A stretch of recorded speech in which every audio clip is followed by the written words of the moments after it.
Hej og velkommen til. Jeg står lige nu foran mit barndomshjem, som blev til et dødsbo, som jeg nu bor i sammen med min kæreste. Jeg hedder Josefine, jeg er 27 år, og for 4 år siden, der gik min mor meget pludselig bort. Lad os snakke om det. Jeg duer ikke uden min kaffe. Det finder jeg hurtigt ud af på kanalen, så lad os tage den med ud.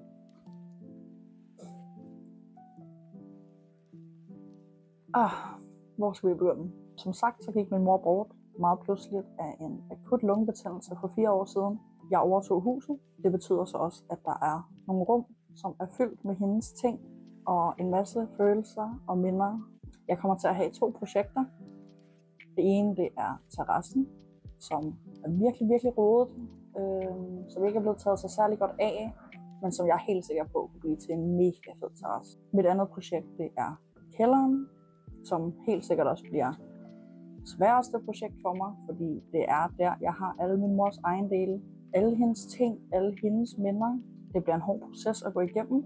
Jeg håber, at det kan give os nogle ekstra rum i huset, og så jeg kan mindes hende på en måde, hvor at det ikke bare er kaos. Det hele skal ikke handle om huset. Jeg er en kvinde, der har rigtig mange idéer og planer og kreative processer, så jeg kommer helt sikkert til at lave nogle videoer omkring mit liv, som kronisk smerteram, en hverdag med angst, PTSD, jeg har opereret hele ryggen, jeg har fibromyalgi, så kommer jeg til at gennemgå et rigtig stort vægttabsforløb, som bliver en video for sig selv, men jeg håber, I vil følge med. Og så håber jeg, at I vil følge min rejse i at rydde op efter livet. Hej.